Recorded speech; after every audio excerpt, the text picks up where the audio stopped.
Nous avions 16 ans. La vie nous a séparés, des années durant. Et puis un jour, nous nous sommes retrouvés. Nous avons tout quitté. Moi, Juris, lui hypnothérapeute. Nous avons vécu sur notre voilier, créé notre entreprise. Et puis, nous avons trouvé cette maison, abandonnée depuis 50 ans. Personne n'en voulait. Nous y avons vu notre foyer.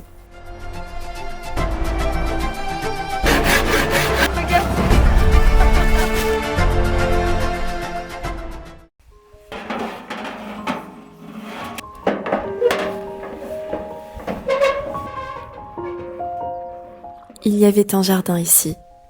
Quelqu'un l'avait pensé, imaginé, avait regardé la terre, le soleil, l'ombre et avait décidé, c'est ici qu'on plantera. Cette rangée suivra la lumière. Et quelqu'un d'autre l'avait soigné, l'avait arrosé quand il faisait sec, taillé quand ça débordait, cueilli quand c'était mûr. L'un avait tracé, l'autre avait fait vivre. Un jardin, c'est toujours deux gestes. Et quand l'un des deux s'arrête, tout retourne au silence.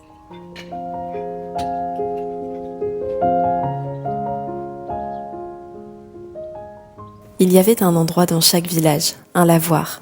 Les femmes s'y retrouvaient, pas seulement pour laver le linge. Pour savoir qui allait bien, qui attendait un enfant, qui avait besoin d'aide, qui ne venait plus d'ailleurs. Elles maintenaient le tissu invisible du village, le lien, ce que les murs ne tiennent pas. On les appelait les tisseuses, depuis toujours, bien avant les lavoirs, bien avant les villages. Dans les mythes les plus anciens, 3 femmes tissaient le fil de la vie. L'une le filait, l'autre le mesurait, la troisième le coupait. Le destin du monde entier tenait entre leurs mains. La femme a toujours été celle qui tisse, le lien, le sens, la continuité. Pendant ce temps, les hommes partaient, à la forêt, au champ, à la mine. Ils rapportaient de quoi manger, de quoi se chauffer et de quoi tenir l'hiver. Personne ne demandait à l'un de faire le travail de l'autre. Ce n'était pas une injustice, c'était une évidence. C'est la chouette. Premier barbecue de l'année. Quel jour ? 9 mars. Non ? 8 mars.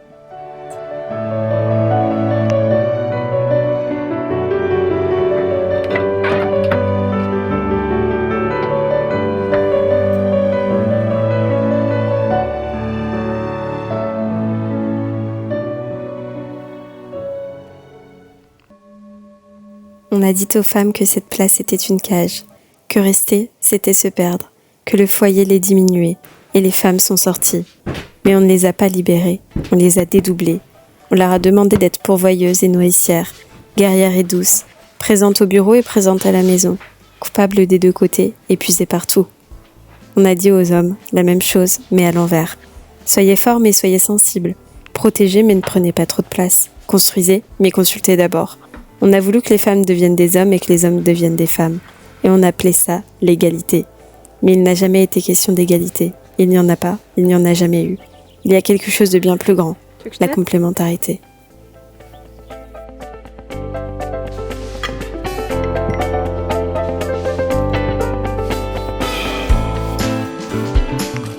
Le pied de l'arc-en-ciel est juste ici.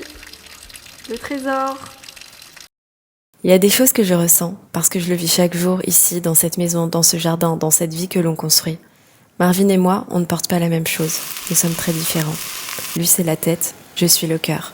Ça ne veut pas dire que je ne pense pas, ça ne veut pas dire qu'il ne ressent rien. Ça veut dire que quand chacun est à sa place, tout s'articule. Les décisions sont justes, le foyer respire, la maison tient. Une femme adoucit ce que le monde durcit chez un homme. Un homme stabilise ce que le monde soulève chez une femme. Ce n'est pas de la soumission, c'est une danse.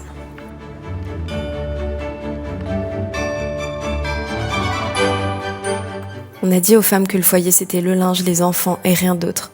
Comme si c'était si petit, comme si ça ne comptait pas. Mais être au cœur d'un foyer, ça n'a jamais été ça. C'était être celle à qui les gens se rencontrent, se racontent. Celle qui transforme un repas en alliance. Celle qui sait avant tout le monde que quelque chose ne va pas.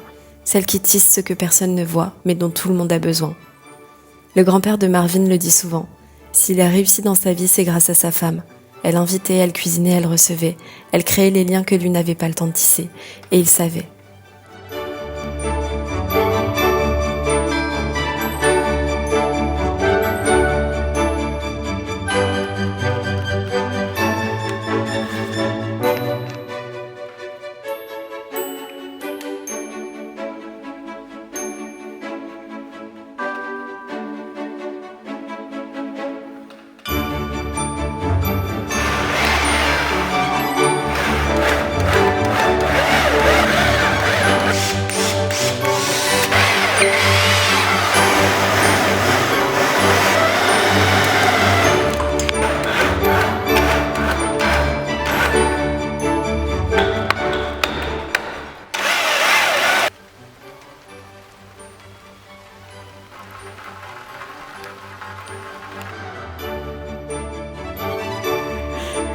déjà mieux.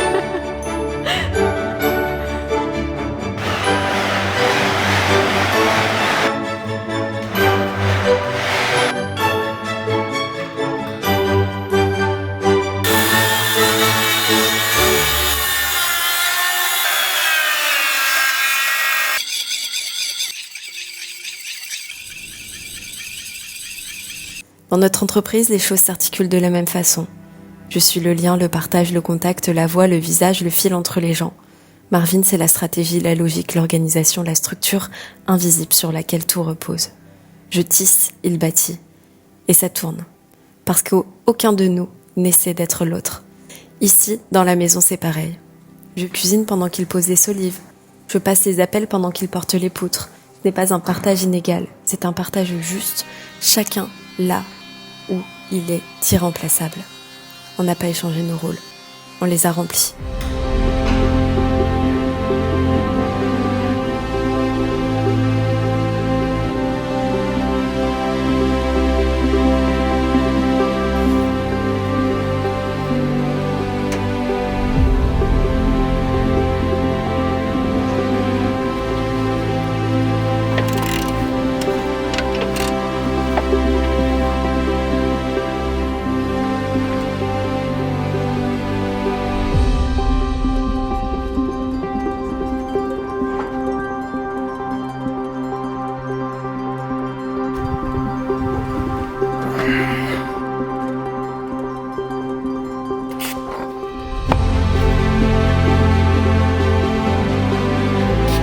Marvin mécanicien, Marvin plombier, Marvin charpentier, Marvin maçon, Marvin électricien et surtout Marvin patient et persévérant. Pertinemment qu'on prend soin des partenaires avec qui on travaille et qui attendent impatiemment. Le plus grand mensonge, ce n'est pas que la femme valait moins, c'est qu'on lui a fait croire que son rôle ne valait rien. Le foyer n'est pas une prison, c'est le centre. Et il faut quelqu'un pour en être le cœur.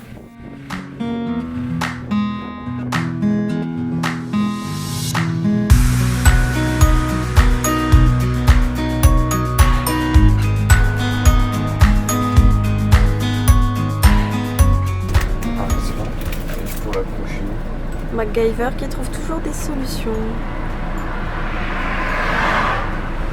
Non, bah là, je suis pas de solution. Ah, si tu vas en trouver une.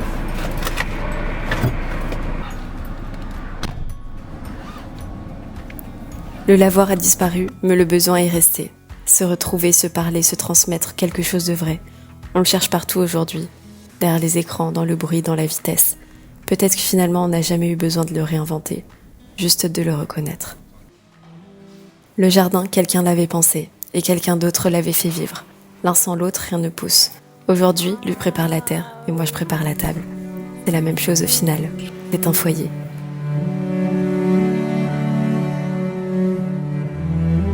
Merci pour tous vos messages, vos commentaires, vos encouragements. Ça nous fait chaud au cœur à chaque fois de vous lire. Sentez-vous libre de vous abonner, d'activer la cloche, de commenter, de liker. C'est précieux pour nous.